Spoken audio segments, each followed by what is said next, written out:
So, today we're jumping into a story that wasn't written down in a book. It's a story that was actually forged in the heat of the moment, through teamwork and the roll of the dice.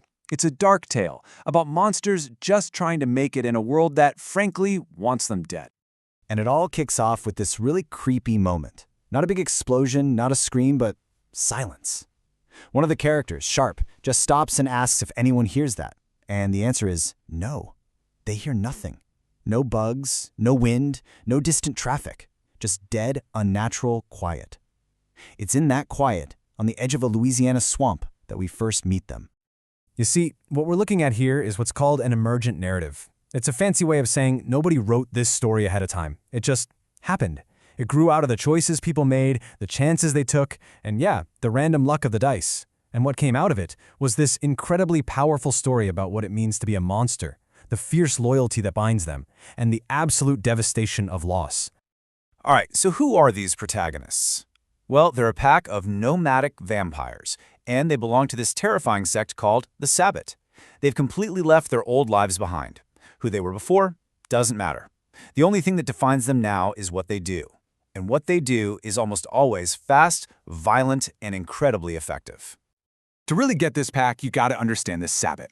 And let me tell you, you can just throw out any idea of brooding, romantic vampires. The Sabbat are fanatics. They're basically a death cult that believes humanity is a weakness, something to be shed like old skin.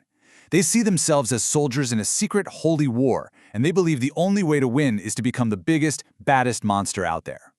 And what's so cool is how we're introduced to them. It's not through some long, drawn-out backstory. Nope, we learn who they are by what they carry. You look at this table, Yana has scalpels and chemicals. Tells you everything you need to know about her precision, right? Rash has a sawed-off shotgun, pure brute force. Talon has stakes and guns, and a trained hawk, a living weapon. Sharp is the tactician, the one with the plan. And then you have Norex, who is completely different.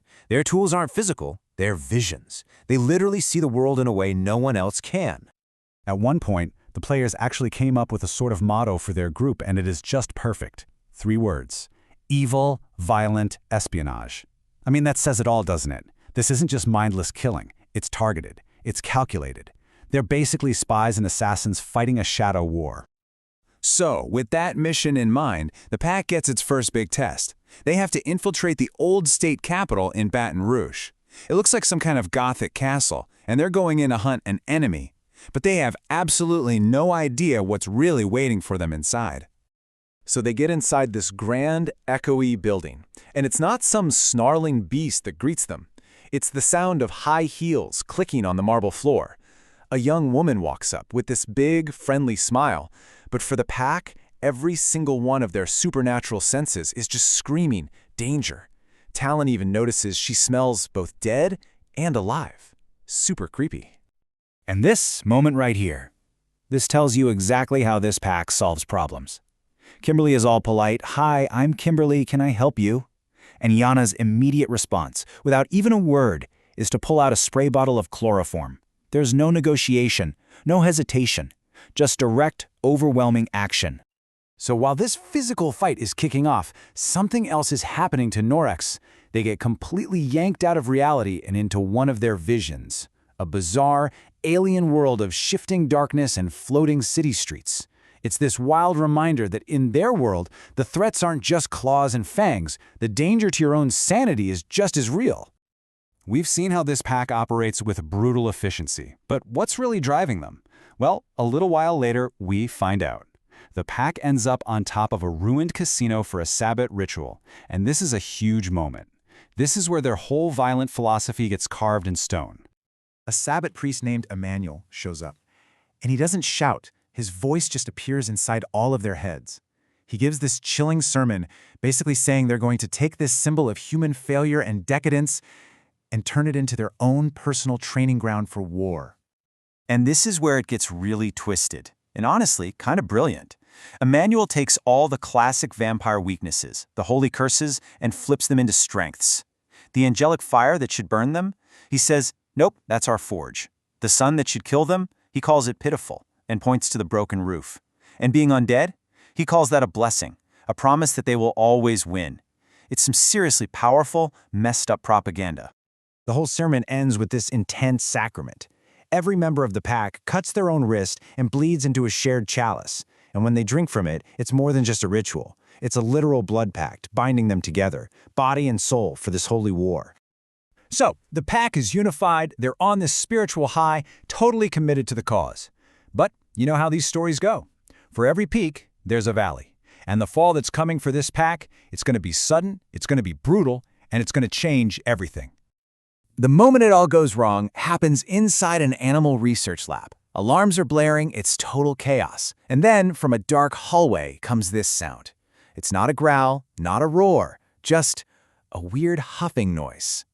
There's no time for details. Something huge and dark just emerges from the shadows. And at that exact, terrible moment, Norex snaps out of a vision and materializes right there, completely disoriented and totally vulnerable.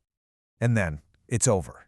Before anyone can even move, this thing, it's 10 feet tall with a massive rhinoceros horn. It just charges. It doesn't fight them. It doesn't even try. It just drives its horn straight through Norex, crushing them against the wall.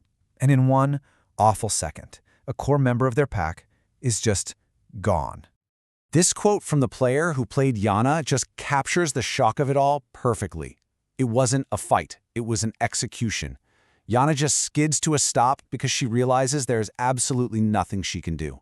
The battle was over before it even started, and all they can do is stare in horror. So what happens when that righteous fire from the sermon is just snuffed out? What do? Well, the pack doesn't regroup for revenge. They don't make a new plan. They just run.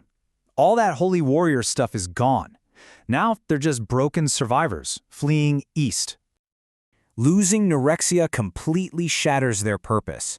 That whole grand crusade feels like a distant, hollow joke now. The only thing left is this raw animal instinct to survive, to just put as many miles as possible between them and the place where they lost a piece of their soul. And you can see the change so clearly here. Before Norex's death, their mission was huge. It was epic, uncovering ancient conspiracies, upholding their faith. After, their missions become small, immediate. Flee, find food for a weird little pet creature they picked up, win a street race. Their entire world just shrank down to day-to-day survival. And they look for any distraction they can find. They end up in an illegal street race in Texas. In the noise, the speed, the adrenaline, they find a different kind of violence, one they can control. And for just a few moments, the roar of the engines is loud enough to drown out the silence that Norex left behind. And that's really where their story leaves us. It brings up this huge question. They survived, sure, but what does that even mean now? For a group that's lost a vital part of what made them whole, is just surviving really enough? Or is it maybe just a slower, emptier way to die? Something to think about. Thanks for joining me for this one.